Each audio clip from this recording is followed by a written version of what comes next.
Assalamualaikum warahmatullahi wabarakatuh. My name is Rifat Wildan Asrori and I'm from group 2. So in this moment I will presentation about analysis poem by using figurative speech, and the title of the poem is Nothing Gold Can Stay. My partner is I have for my partner number 1 is Maria Delti Genia, and I'm Rifat Wildan Asrori, Loduvikus Irfan, and Eka Julia Tirta Sari. Okay, first, Nothing Gold Can Stay is short poem of 8 lines that contains subtle yet profound message within metaphor, paradox, and allegory. It is a compressed piece of work in which its word and sound play its part in full. Written when Frost was 48 years old and experienced both was life had no grief and family tragedy. The poem focused on the inevitability of loss, how nature, time, and mythology are all subject to change. When the leaves start to show in the season of spring, they are perceived as gold, but soon turn to familiar green, and before too long they are fading as victim of time.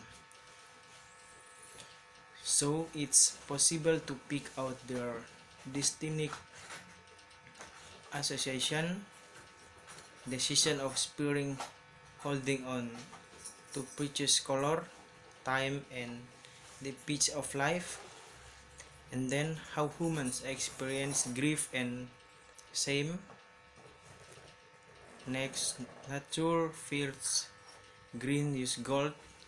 Here, this who to hold, had early leaf is a flower, but only so and how, then leaf subsides to leaf, so and then sang to grief, so down goes down to day. Okay, thank you. Analysis by figurative speech. What is figurative speech? Figurative speech or figure of speech is a word or phrase that intentionally deviates from ordinary language used in order to produce a rhetorical effect. And Nothing Good Can Stay relies on imagery of natural worlds like leaves, flowers, and sunrise to make a meaning. But the speaker doesn't just describe nature directly. He uses figurative language like metaphor and personification to talk about it. That means that what he say about nature can be pertinent to figuratively say something about humanity. Jadi, di dalam Nothing God Can Stay ini itu digambarkan atau penggambarannya itu seperti alam. Seperti daun, bunga, dan matahari terbit untuk membuat suatu makna. Tapi tidak hanya itu, penulis juga memberikan makna lain di dalam puisi ini, yaitu menggunakan figurative language atau majas yang contohnya metafor dan personifikasi. Jadi di dalam puisi ini itu tidak hanya tentang alam, tapi juga berbicara tentang kemanusiaan. First line is nature's first green is gold, use metaphor. Line 2 use personification. 3 is use personification. 4 is use paradox. I'm sorry for the mistake. The leaf subsides to leaf is revert to line 3. So Adam sang to grieve used biblical allusion. And the last line is used imagery. Literary devices are tools that enable the writers to present their ideas, emotion, and feelings. The analysis of some of the literary devices used in this poem has been given below. First is consonant. Consonant is the repetition of consonant sounds in the same line, such as the sound of N in so down goes down today. Alliteration. Alliteration is repetition sounds in the same line, such as the sound of the in so down goes down today. Imagery. Imagery is used to make readers precise things involving their five senses. For example, nature first screen is gold, then leaf subsides to leaf, and so down goes down today. Personification is to give human qualities to inanimate objects. Frost has personified nature throughout the poem. Nature is referred to as her, which shows that nature is person who can change according to the season. Allusion and this poem use Biblis allusion. For example, so Eden sang to grieve. What is Eden?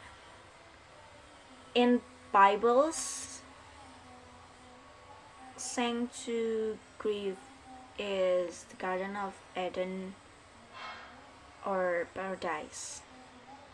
This is an allusion in the Garden of Eden or Paradise to indicate that the earth is too beautiful for the transient periods. In number 6 is paradox. Frost has used this device in the first line where he is stated as nature first green is gold. The second example is untuk contohnya di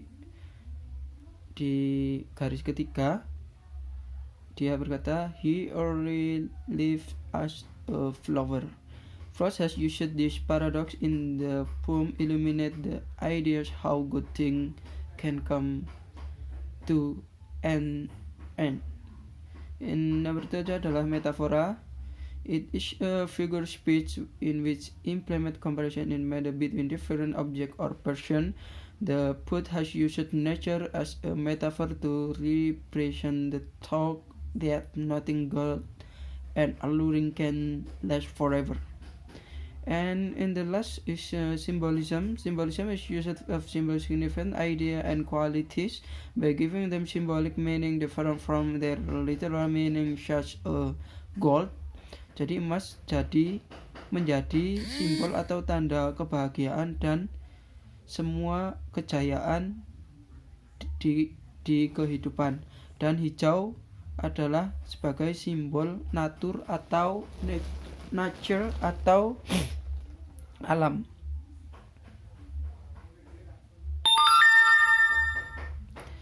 Selanjutnya adalah couplet. They are two constructive lines of verse in a couplet, usually the same measure and joined by rhyme. They are four couplet and rhyme used to make a stanza melodious. Jadi membuat saja menjadi bermelodi, contohnya api-api. Kemudian rhyme schemes. The rhyme scheme followed their entire poem is EEBB. And the last one is iambic trimmer, is a type of meter having 3 ions per line. And the last one, the message from the poem is when our life go up, we shall be ready for a sudden decision. Happy times are upon us. We must be ready for sorrow when we move up. We shall to be ready to up to down my point. The opposite is also true when we're left behind. Someone else will. In the time of anguish, there is happiness that awaits. So maybe it's just presentation from my group 2 analysis poem Gold Can Stay with figurative speech. So I think enough from my group. uh, I say thank you and thanks for attention. Wassalamualaikum warahmatullahi wabarakatuh.